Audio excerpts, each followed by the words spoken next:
Dans un monde figé par la glace, où le vent sculpte les dunes de neige et les étoiles brillant d'un éclat pur, régnait un géant, non pas de mythologie, mais de chair, de poils et d'ivoire.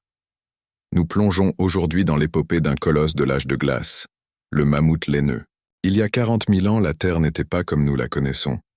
C'était l'ère du Pléistocène, une page de notre histoire, où la glace régnait en maître, emprisonnant continents et océans sous un froid implacable. Mais même dans cette étendue gelée, la vie trouvait son chemin. Parmi les spectateurs de ce monde glaciaire se dressait le mammouth laineux, véritable symbole de résilience. Doté de défenses courbées impressionnantes et d'une fourrure épaisse, le mammouth n'était pas seulement bâti pour survivre au froid mordant, mais aussi pour prospérer. Avec ses petites oreilles et sa queue réduite, il conservait sa chaleur corporelle, tandis que sa bosse graisseuse lui fournissait l'énergie nécessaire pour traverser les étendues enneigées. Le mammouth n'a pas seulement marqué le paysage de son empreinte géante, il a aussi gravé son histoire dans l'esprit des hommes. Les premiers artistes de notre histoire l'ont immortalisé sur les murs des grottes, capturant son essence pour l'éternité. Mais comme toutes les grandes épopées, celle du mammouth laineux touche à sa fin.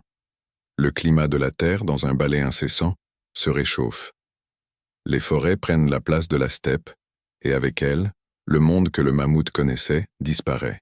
Le mammouth s'est éteint, laissant derrière lui des cousins lointains, les éléphants, qui aujourd'hui encore affrontent des défis semblables. Leur survie dépend de nous, gardiens de leur histoire et protecteurs de leur avenir.